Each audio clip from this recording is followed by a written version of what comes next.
everybody, and welcome to my plus size grandma. This is Miss Coco Bowden. Y'all. This sun is shining so beautiful. Thank you, Lord.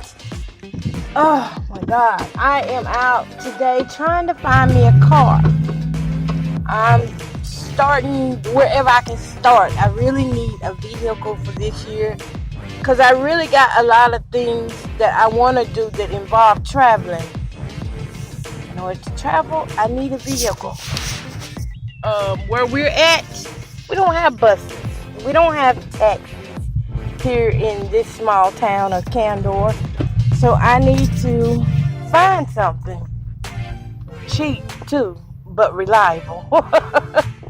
And everything that I'm looking at so far says that it's been salvaged before, so I don't want no wrecked car. I know there's a car out there waiting for me that I know there's a car out there for me that has not been wrecked and still in good condition.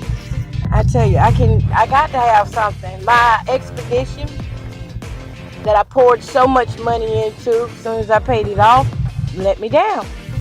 I mean, I'm still driving it right now, but I can only drive it like locally. And that ain't getting it. Because I got things that I really want to do this year that do involve traveling. And this little car here is not going to get it because it's putt-putting right now. As I'm driving to my daughter's house. So you might can hear it. And it sounds so loud. But yeah, that's my focus for the next few months is to try to get me a car. Something that's reliable and cheap.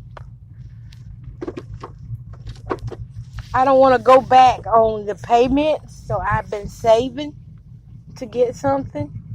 Because I don't want to go back on making long-term payments. If anything, if I have to make payments, I want them to be 6 months or less.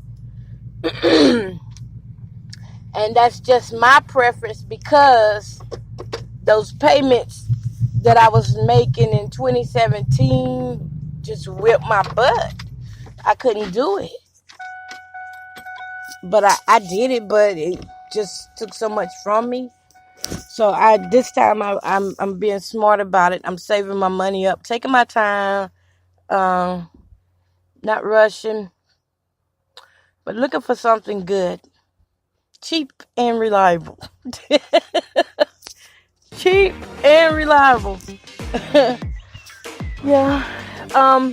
Another thing I got to do today is the funeral of my friend. I got to prepare to go to it at 2 o'clock. And I'm just praying that God give us the strength and peace that we're all seeking. And that we be able to move forward. Knowing that she's looking over us as an angel. I do believe in angels. It is definitely hard. It's going to be a hard day. Because we just got so close, as friends. You start out working and then all of a sudden you realize that these are no longer patients. These are your family. These people are your family. They become family. It doesn't become, it's more than an assignment to me. What I'm saying is, it's more than an assignment of saying, here, go give this to someone who's in need. Once I begin to meet people, they become closer to me than some of my own family. And I love them just as if they were my family. So it's going to be hard today saying goodbye to my dear sister. I know God is with us because this beautiful sunshine is shining. And if he was not with us, we would know it would be hard on us even more. So I believe that God has already shown up. And he's in us. But yeah, that's going to be hard because we talk so much, so many things that people don't realize about people that have cancer. She looked so good you never would have known. But there's so many things that they go through emotionally, physically, and for her to say that she was so in love with her husband, even after 30 some years, near 40 years of being married, she was still so in love with her husband. And that's the kind of love I would like to have right there, where I'm still in love with my boo, my baby. Don't matter how many years done passed, I'm still in love with you. Cause she talked about him all the time as if they had just met. She never gave up on him. And I thought that was a beautiful thing. So today is going to just be that type of day where I'm going to have to trust God with all my emotions. Any anxieties, I cast them off and give them to him. And as far as I know, me and my sisters will be singing as well. So, excuse me, I got a little teary there a little bit. But I know all will be well.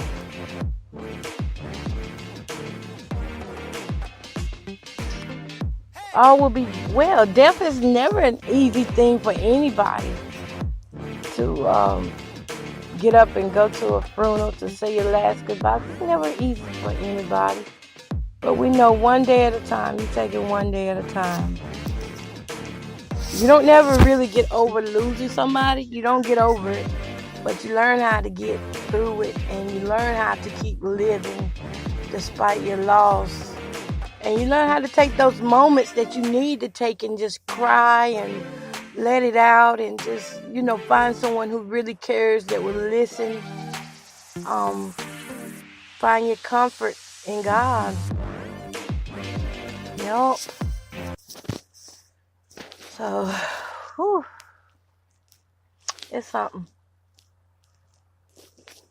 I got so many dates. Oh my God, already. So many dates. I'm trying to pick up some. I'm going to skip from that conversation because I was feeling myself getting emotional. So I'm just going to skip from that and leave it alone because I want to go in happy. I want to go in still full of joy, because if I start crying now, it's going to be an all-day thing. So I'm going to skip on and talk about, oh, yeah, I did my first show back again with Gospel Talk. Stephanie McDonald and Friends Gospel Talk. We did our first show of the year last night, and it was good. It turned out to be a really good show, very informative. It airs tomorrow on TuneIn. You can go to TuneIn and catch it at 4 o'clock. It's a really good show, and you can find it on VSC Gospel Station on the TuneIn app. It's very good. The ladies were wonderful last night. I mean, it was just something that we needed to talk about. I guess you could say the Gospel Talk is kind of like a group of friends meeting one another, different women from different lifestyles coming together for a common cause, which is the love of the Lord and to help others.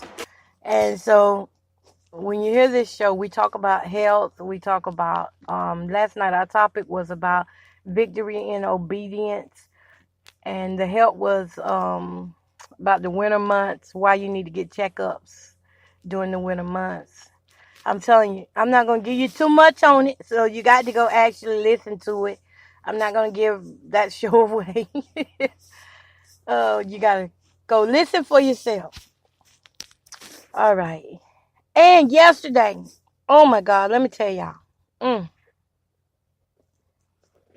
I went to the spelling bee, and my granddaughter, the very first word she did not spell right, so she got out first round.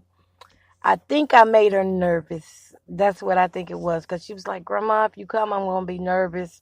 And I want to support my babies, but I got to find a way to support that won't make them nervous. I got to find a way to talk to them that they don't be nervous if I show up or feel bad if they do something wrong, And I think she just got so nervous that she forgot it.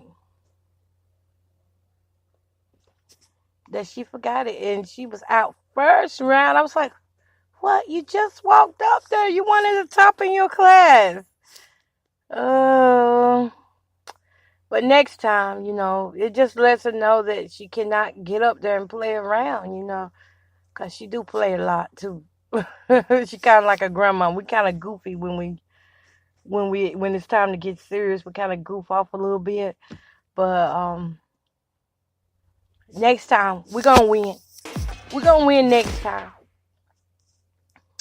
We will win. But I had such an awesome time. My daughter and my son went with me over there to the school, and I'm a firm believer now that our children need support now more than ever, because so many people are trying to get into their ears. So many other little kids get into their ears, and you have to make sure that you're talking to your kids and telling them the truth about life and putting it in a way that they can understand. This is why you can't do X, Y, Z. These are your choices and your consequences. The choice was, study or don't win. But she studied, y'all. She studied, but I'm just saying, that's just a figure of speech. I'm just saying that we got to teach our children about these consequences that they have. We have to teach our children about racism. We have to teach our children about sexual assault and rape and all that. We have to be honest with these kids more now than ever before. And speaking of that R. Kelly situation,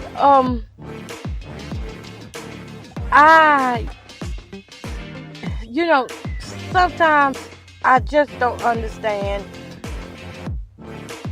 how people can, be mad at the victim. A lot of people are mad at the victims because they coming forth late. Well, everybody can't speak up at one time when something first happens, because even them themselves don't know, really how they will respond. When I was sexually assaulted, it wasn't easy. I was 13 years old when I first got raped. 13 years old. I wasn't hot in my butt. I was a good-looking teenager, but I wasn't hot in my butt. I wasn't seeking that. I was with a group of friends who I thought would never hurt me. Far as I know, we was just having a good time. And I never imagined that as I'm leaving, going home, that these same friends that I'm having a good time with would grab me, throw me down, and hold me down and do what they did. I never imagined that at 13 years old. You don't think about things like that. And when these guys did that, all I could think in my head is, I want to get up. I want to get up. Lord, let me live. I want to get up. That's all I could think about, is I want to get up. If I get up and get out of this, I'm not coming back. That's all I could think of. And I had to endure that moment of torture by 3 men. Well, they weren't necessarily adult men. They was in 16 and 17 years old. I had to endure that. But this is the thing. I couldn't speak about it till I was 29, almost 30 years old. And then that was only a little bit in peace that I said. I didn't say like I'm talking now about it. I couldn't do that then. So years had passed by, and here I was. I lived this whole time not telling nobody, having no kind of help at all, no adult help about what happened to me. And I had my sister stay quiet about it and act like it didn't bother me. And it was some years that went by where it didn't bother me. And I buried it and I didn't think about it. But there was always something to remind me that it did happen. And so finally, I never got help for that. But I finally started talking about it when I got older. And that was help. So you think about that age gap in there. Excuse me, y'all. From